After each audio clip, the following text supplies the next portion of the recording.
금융위원장은 오늘 국회 정무위원회 전체 회의에 참석해 신용카드 개인정보 유출 사태와 관련해 2차 피해는 없을 것으로 확신한다고 밝혔습니다. 정부가 재직 중인 근로자에게만 주는 정기 상여금은 통상 임금이 아니라고 판단하자 노동계가 강력 반발하고 있습니다. 정부가 외국인과 재외동포 인재에 대한 지원을 대폭 강화하고 비자 발급 확대 등 제도를 개선해 해외 인재 유치 규모를 2017년까지 50%가량 늘리기로 했습니다. 미국 경제 성장률이 1%포인트 상승하면 한국은 0.4%포인트 오른다는 분석이 나왔습니다. 네, 시청자 여러분 안녕하십니까? 센 경제 현장의 김동현입니다. 코스피 지수가 외국인과 기관의 쌍끌이 매도에 1% 넘는 낙폭을 기록했습니다. 오늘 장 마감 소식을 증권부 구경우 기자 연결해서 자세히 들어보겠습니다. 안녕하십니까? 네, 안녕하십니까? 네, 오늘 자세한 마감 상황 전해주시죠. 네, 23일 코스피 지수는 전날보다 22.83포인트 내린 1947.59로 마감했습니다. 전날 미국 증시가 주요 기업 실적 발표로 혼조세로 마감한 가운데 코스피 지수도 외국인의 매도로 하락 출발했습니다. 장중 중국의 HSBC 제조업 구매자 관리 지수가 예상치를 밑돌았다는 발표에 더해 국내 기업 실적 우려가 커지면서 코스피는 낙폭을 키웠습니다. 외국인이 1,592억 원을 매도한 가운데 기관도 401억 원을 매도 우위를 나타냈습니다. 개인은 1,986억 원어치를 사들였습니다. 업종별로는 전기전자 업종과 통신업, 운수창고, 유통업 등 대부분 업종이 1% 넘게 빠지며 약세를 나타냈습니다. 시가총액 상위 종목 중에서는 기아차와 현대모비스를 제외한 대부분 종목이 하락했습니다. SK하이닉스가 일본 엘피다와 삼성전자의 반도체 투자 확대에 따른 공급 증가 우려에 2.48포인트 빠지며 이틀째 약세를 보였고 KB금융과 신한지주, 삼성전자도 2% 넘게 하락했습니다. 3년 만에 영업이익이 감소한 것으로 알려진 현대차도 1.9% 하락했습니다. 현대차는 이날 실적 발표를 통해 지난해 영업이익이 8조 3,155억 원을 기록해 전년 대비 1.5% 감소했다고 밝혔습니다. 동양증권도 지난해 대규모 영업 손실을 기록했다고 발표하며 8.9% 급락했습니다. 코스닥 지수는 이날 0.35포인트 빠진 522.72포인트를 기록하며 7거래일 만에 하락했습니다. 서울 외환시장에서 원달러 환율은 전날보다 6.5원 오른 1,073.9원을 기록했습니다. 네, 최근에 A등급 회사채 거래가 다시 활기를 보이고 있다고 하는데 이 소식도 전해주시죠. 네, 연초 회사채 시장이 AA급 이상 우량 등급 위주로 활기를 되찾은 가운데 A등급 회사채도 극심한 수요 부진에서 벗어나고 있습니다.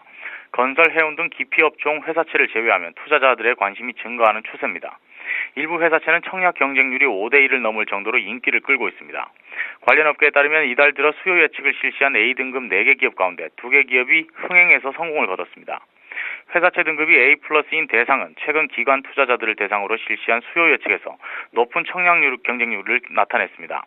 3년 만기물은 500억 원 모집에 2,600억 원이 청약돼 5.2대 1의 경쟁률을 기록했습니다. 5년 만기물도 500억 원 모집에 1,690억 원이 청약돼 3.38대 1의 경쟁률을 나타냈습니다. 이보다 앞서 회사채 등급이 A-인 크라운제가 역시 3년 만기물 200억 원의 발행을 위해 수요 예측을 실시한 결과 840억 원이 몰려 4.2대 1의 경쟁률을 기록했습니다. 지난해 동양그룹 사태 이후로 A등급 회사채 전반에 부정적 기류가 형성된 것과는 사뭇 다른 분위기입니다. 전문가들은 기관 투자자들의 자금이 충분해 회사채 시장은 현재 유동성이 풍부하다고 설명하며 동양그룹 사태 이후 A등급 회사채에 대한 투자 심리가 위축된 상황이지만 최근 업종별로 차별화 현상이 나타나고 있다고 진단했습니다. 네, 폴리실리콘 가격이 오르면서 지난 몇 년간 침체를 보였던 태양광 업황이 개선될 분위기라고 하는데 이 소식도 전해주시죠. 네, 폴리실리콘 가격 상승세가 지속되면서 태양광 업황이 깊은 터널을 지나 부활할 기미를 보이고 있습니다. 지난 몇 년간 태양광 시장 침체로 강도 높은 구조조정이 진행된 데다 미국과 중국, 일본 등 신시장 수요가 다시 살아나면서 시장에서는 대전환이 시작됐다는 평가도 나오고 있습니다. 이날 관련 업계에 따르면 폴리실리콘 가격이 7주 연속 상승세를 보이고 있는 가운데 웨이퍼는 8주 연속, 셀은 5주 연속 가격이 올라가고 있습니다. 이에 따라 증시에 상장된 국내 태양광 기업들의 주가 역시 상승 국면에 진입했습니다. 대표적인 태양광 기업인 OCI는 지난해 12월 10일 주가가 16만 원대로 추락한 이후 꾸준히 상승해 최근 20만 원대를 회복했습니다. 같은 기간 하나케미칼 역시 2만 원 밑으로 떨어졌지만 최근 회복세로 접어들었습니다. S에너지와 신성솔라에너지, 넥솔론, 오성 LST 등 태양광 관련 기업들이 실적이 개선될 것이라는 기대감에 시장의 관심이 높아지고 있습니다. 실제 중국의 한국산 폴리실리콘 수입 비중이 큰 폭으로 늘어나고 있습니다. 지난 3월 누적 한국산 수입 비중은 30.7%로 독일을 제치고 1위에 올라섰습니다. 이 때문에 OCI 등 국내 폴리실리콘 생산업체들의 실적이 빠르게 개선될 것이라는 분석이 나오고 있습니다. 특히 중국의 총 수입량도 계속해서 증가하고 있어 기업들의 실적 개선으로 이어질 것으로 전망됩니다. 중국의 지난해 12월 폴리실리콘 수입량은 8,500톤으로 2012년 9월 이후 최대치를 기록했습니다.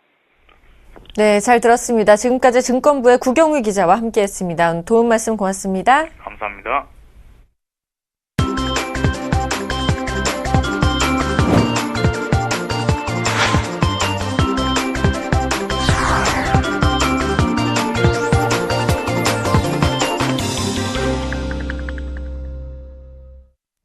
오늘의 주요 뉴스입니다. 신재윤 금융위원장은 오늘 국회 정무위원회 전체 회의에 참석해 신용카드 개인정보 유출 사태와 관련 2차 피해는 없을 것으로 확신한다고 밝혔습니다. 신 위원장은 당초 유출됐던 개인정보는 전량 회수돼 시중에 유통되지 않았기 때문에 부정사용 가능성은 없다고 판단한다며 분석 결과 비밀번호와 인증번호는 유출되지 않아 카드 위변조는 불가하다고 강조했습니다. 신 위원장은 국민의 불안감이 지속되는 현 시점에서 무엇보다 사고를 조속히 수습하고 국민의 불안과 불편함을 해소하는 데 역량을 집중하고 있다고 밝혔습니다. 정부가 재직 중인 근로자에게만 주는 정기 상여금은 통상 임금이 아니라고 판단하자 노동계가 강력 반발하고 있습니다. 고용노동부는 통상임금 노사지도 지침에서 정기상여금도 재직자에게만 지급하면 고정성이 인정되지 않아 통상임금이 아니라고 규정했습니다. 정기상여금을 통상임금에서 빼면 통상임금 규모가 크게 줄어 올해 임단협에서 노조의 반발을 살 전망입니다. 민주노총은 정부가 사용자 단체의 주장을 그대로 반영해서 판단했다며 비판했습니다. 정부가 외국인과 재외동포 인재에 대한 지원을 대폭 강화하고 비자 발급 확대 등 제도를 개선해 해외 인재 유치 규모를 2017년까지 50%가량 늘리기로 했습니다. 미래창조과학부가 발표한 해외 우수인재 유치 활용 방안에 따르면 2012년 24,855명인 해외 인재 유치 규모를 2017년 37,000명으로 늘릴 계획입니다. 해외 인재에 대한 전자사증 발급을 확대하고 준영주 자격 최장 체류 기간을 3년에서 5년으로 늘리는 등 출입국 제도도 개선하기로 했습니다. 미국 경제 성장률이 1%포인트 상승하면 한국은 0.4%포인트 오른다는 분석이 나왔습니다. 현대경제연구원은 미국 경기 회복이 한국 경제에 미치는 영향 보고서에서 올해 미국 경제가 빠른 회복세를 보일 경우 한국 경제 성장을 가속화하기 위한 선제적인 대응이 필요하다고 권고했습니다. 연구원은 수출 역량을 최대한 활용해 미국 시장 점유율을 확대하고 이를 수출 경기 전반의 동력으로 삼아야 한다며 엔화 약세와 원화 강세 등 수출 여건 악화에 대한 대응책을 마련하는 것도 중요하다고 강조했습니다. 국내 연구개발 규모는 세계 최고지만 산학협력 R&D 수준은 선진국에 비해 크게 못 미치는 것으로 나타났습니다. 한국무역협회 국제무역연구원은 국내 R&D 투자비가 2006년 27조 원에서 2012년에는 55조 원으로 배 이상 급증하고 GDP 대비 R&D 투자 비중도 3.01%에서 4.36%로 확대됐습니다. GDP 대비 R&D 투자 비중은 주요 선진국을 넘어서는 세계 톱 수준입니다. 하지만 중소기업 중심의 산학협력 R&D는 선진국에 비해 정체 상태를 보이고 있습니다. 무협은 기술혁신지원청을 설립해 산학연구개발 프로젝트 예산의 72%를 중소기업에 몰아준 핀란드 등의 사례를 벤치마킹해서 정부 차원에서 산학협력 R&D 지원에 적극 나서야 한다고 지적했습니다. 현대자동차는 지난해 영업이익이 2012년보다 1.5% 감소한 8조 3,155억 원을 기록했다고 23일 밝혔습니다. 매출은 87조 3,076억 원으로 3.4% 증가했습니다. 현대차는 해외 시장 판매 호조로 자동차 판매량이 473만여 대를 나타내며 당기순이익 8조 9,935억 원의 실적을 올렸습니다. 현대차 관계자는 작년 말 출시된 제네시스에 이어 소나타 등 주력 신차들이 출시를 기다리고 있다며 올해에도 경영 환경의 불확실성이 지속할 것으로 예상되지만 품질 경쟁력과 고객 서비스 차별화를 바탕으로 내실 다지기에 집중할 것이라고 강조했습니다. 정부가 최근 정책금융기관인 기업은행과 산업은행을 다시 공공기관으로 재지정하는 방안을 추진 중인데요. 2년 전 민영화를 추진한다고 공공기관으로 해제해놓고서 다시 이를 번복하는 것을 두고 공공기관 관리 정책이 오락가락한다는 비판이 나오고 있습니다. 특히 이들 기관에서 내놓은 소매금융 상품을 이용해왔던 고객들도 혼란스러울 만한 상황인데요. 이 자세한 내용을 경제부의 서민우 기자 연결해서 들어보겠습니다. 안녕하십니까? 네, 안녕하십니까? 네, 정부가 앞서 말씀드린 두 기관을 공공기관으로 재지정한다고 하는데 무슨 까닭으로 2년 만에 다시 지정하는 거죠? 네, 금융계에 따르면 현재 정부가 산업은행과 기업은행을 기타 공공기관으로 재지정하는 방안이 다시 수면 위로 떠오르고 있는데요. 정부는 지난 2012년 두 은행의 민영화를 원활하게 추진할 목적으로 기타 공공기관에서 해제한 바 있습니다. 하지만 새 정부 들어 민영화 작업은 중단됐고 그 때문에 이들 기관도 원래대로 원상복귀하는 것이 맞다는 논리를 펴고 있습니다. 여기에 더해 기타 공공기관에서 해제된 이후 두 기관의 실적이 뒷걸음친 반면 복리후생 수준은 올라가는 등 방만경영의 소지가 있다는 점도 고려됐는데요. 아무래도 기타 공공기관으로 재지정되면 경영진의 연봉을 정부 방침에 따라 깎을 수 있고 인건비와 업무 추진비, 복리후생비 등 주요 경영 현안도 모두 공개되기 때문에 경영이 투명해지는 장점이 있습니다. 네, 그렇군요. 그렇다면 공공기관 재지정을 반드시 나쁘다고 볼 필요만은 없을 것 같은데 어떤 점이 문제가 되고 있는 거죠? 네, 그렇습니다. 공공기관으로 재지정되면 감시와 견제 기능은 종전보다 강해지는 게 사실입니다. 하지만 부작용도 있는데요. 바로 이들 금융기관에서 내놓은 금융상품을 이용했던 고객들은 손해를 볼 가능성이 생긴다는 점입니다. 두 기관은 2년 전 기타 공공기관에서 해제되면서 공격적으로 늘려왔던 분야가 바로 소매금융 부분인데요.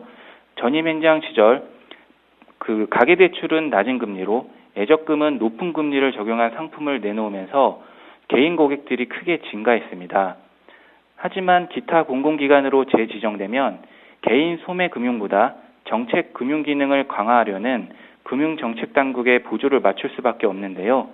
이에 따라 고객들이 누렸던 혜택은 지금보다 줄어들 수 있다는 얘기입니다.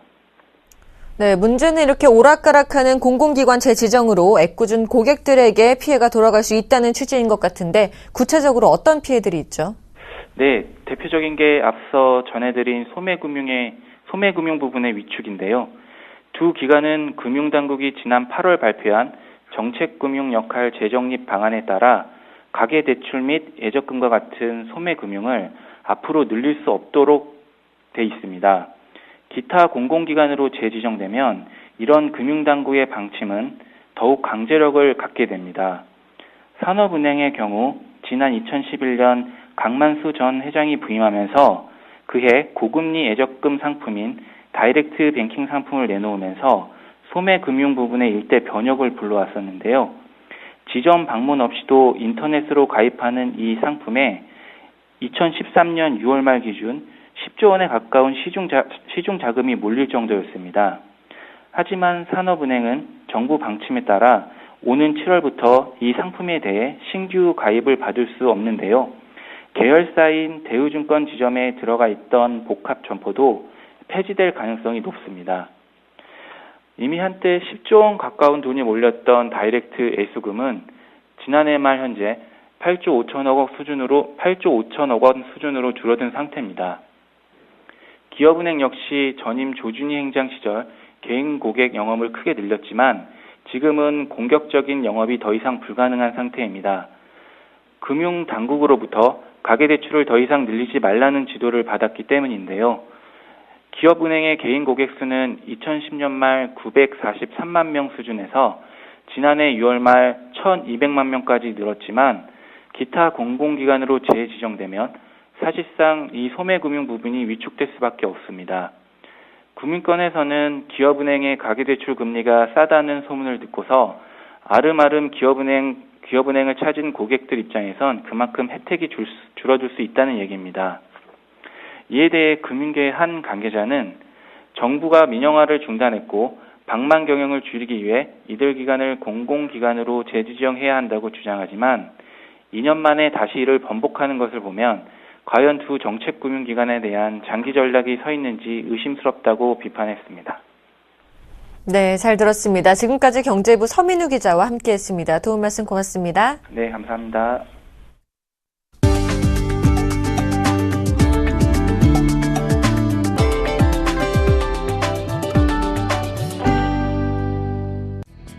경기 침체 등으로 신차 구매가 줄어 10년 이상 노후 차량의 비중이 지속적으로 커지고 있습니다.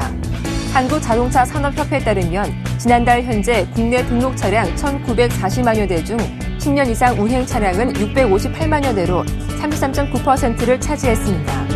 10년 노후차 비중은 2009년 27.5%에서 6%포인트 이상 상승한 것입니다. 자동차 업계는 올해 신모델 출시로 노후차 교체 수요를 적극 창출할 방침입니다. 현대차는 상반기에 신형 소나타, 한국 GM도 중형세단 말리부의 디젤 모델을 출시하는 등 대응에 나설 것으로 보입니다. 정부가 해외 주요 지역에서 국내 기업의 이익을 관철하기 위해 활동하는 단체를 육성하기로 했습니다. 주한 미국 상공회의소 같은 해외 진출 기업의 이익 단체를 만들겠다는 것입니다. 산업통상자원부는 국내 기업의 진출이 활발한 10개 지역에 해외 기업 협의체 네트워크를 구축하기로 했습니다. 중국, 미국, 유럽, 일본, 베트남, 인도네시아, 인도, 말레이시아, 싱가포르, 브라질이 대상 지역입니다. 2월부터 산업부, 외교부, 대한상의, 무역협회, 쿠트라는 기업 협의체 네트워크 지원단을 구성해 본격적인 활동을 시작합니다.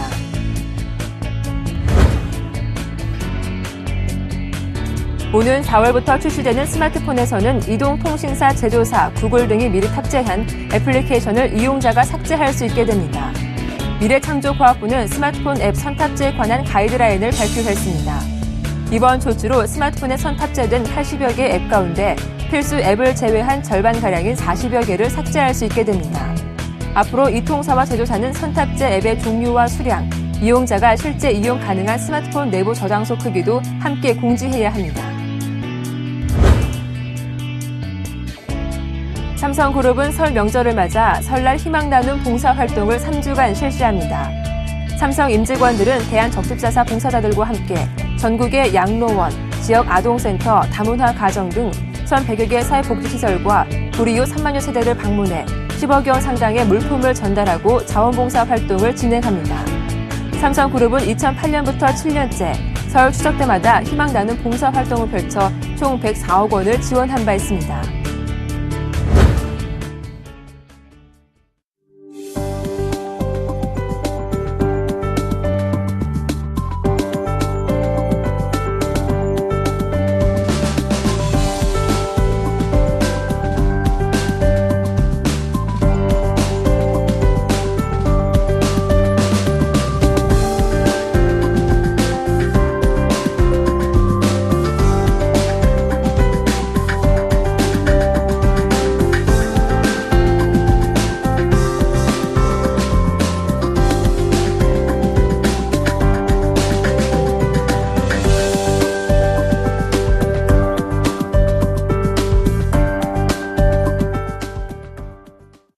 지금까지 센 경제 현장의 김동현이었습니다. 시청해주신 여러분 고맙습니다.